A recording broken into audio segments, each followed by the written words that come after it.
আন্তর্জাতিক টি-20 ক্রিকেটে সফলতা পাওয়ার গোপন রহস্যটা যেন ধীরে ধীরে ভেদ করতে শুরু করেছে বাংলাদেশ ক্রিকেট দল। না, রাতারাতি আসবে না এই সফলতা, তবে প্রস্তুতিটা শুরু হয়েছে বাংলাদেশের, আর সেটা টি-20 দলের ক্যাপ্টেন লিটন কুমার দাসের নেতৃত্বে। আন্তর্জাতিক ক্রিকেটের স্বীকৃত সবচাইতে ছোট এই ফরম্যাটটা ক্রিকেট প্রেমীদের মধ্যে হয়ে উঠছে সবচেয়ে জনপ্রিয়। টি-20 ফরম্যাটটাই অনেকটা এরকম, মাত্র কয়েকটা বলেই ঘুরে যায় খেলার মোড়।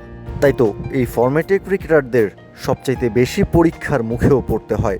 তাই তো মাঠের ভেতর একজন ক্রিকেটারের থাকা চাই শান্তশিষ্ট এবং পরিস্থিতি বুঝে সব চ্যালেঞ্জ মোকাবিলা করার সামর্থ্য। বাংলাদেশ টি-20 দলের ক্যাপ্টেন লিটন কুমার দাস এই রহস্যটা ভেদ করতে পেরেছেন। নিজ দলের ক্রিকেটারদের মধ্যেই শুরু করেছেন ইতিবাচক প্রতিযোগিতা।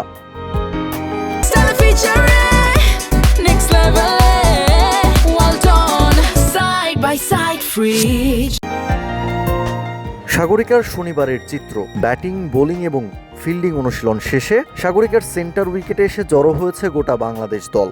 পেসারদের একপাশে ডেকে নিয়ে এরপর কিছু কর্ম পরিকল্পনা বুঝিয়ে দিলেন লিটন কুমার দাস।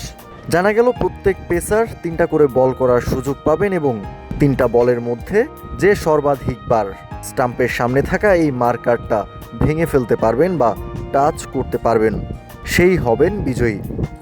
এই চ্যালেঞ্জে বাকিদের হারিয়ে মার্কার উপড়ে দিয়ে বাংলাদেশ দলের হয়ে নিজের প্রথম দিনের অনুশীলনেই তাক লাগিয়ে দেন পেসার আব্দুল গাফফার সাকলাইন।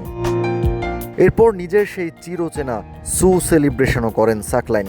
সাকলাইনকে দেখে বোঝার উপায় নাই যে মাত্র একদিন হয়েছে সে বাংলাদেশের অনুশীলনে যোগ দিয়েছে। সাকলাইনের সাথে সাথেই উত্তেজিত হয়ে আগ্রাসী সেলিব্রেশন করতে দেখা গিয়েছে শামীম হোসেন পাটোয়ারি, শেখ মেহেদী সহ গোটা বাংলাদেশ দলকেই। ছোট্ট এবং গুরুত্বপূর্ণ এই চ্যালেঞ্জটাতে সাকলাইন বিজয়ী হয়ে অবশ্য টিম ম্যানেজমেন্টের কাছ থেকে অর্থ পুরস্কারও পেয়েছেন। উদ্দেশ্য একটাই, ক্রিকেটারদের যতটা সম্ভব মোটিভেটেড রাখা। নিউজিল্যান্ডের বিপক্ষে টি-20 সিরিজ শুরু হওয়ার ঠিক আগের দিন সাগরিকায় প্রেস কনফারেন্সে লিটন কুমার দাসকে জিজ্ঞাসা করা হয়েছিল দলের মধ্যে এমন ফান অ্যাক্টিভিটিস এবং চ্যালেঞ্জ কতটা প্রভাব ফেলছে, কিভাবে সেটা টিম বন্ডিংটা আরও বাড়াতে হেল্প করছে, ভবিষ্যতেও এমন সব উদ্যোগ বাংলাদেশ টিম ম্যানেজমেন্টের পক্ষ থেকে দেখা যাবে কিনা। উত্তরে লিটন কুমার দাস ছিলেন বেশ ইতিবাচক। ডেফিনেটলি চেষ্টা করবে ম্যানেজমেন্ট সাইড থেকে যে এরকম ব্যাটসম্যানদের জন্য যেন এরকম কিছু থাকে, ফিল্ডারদের জন্য থাকে।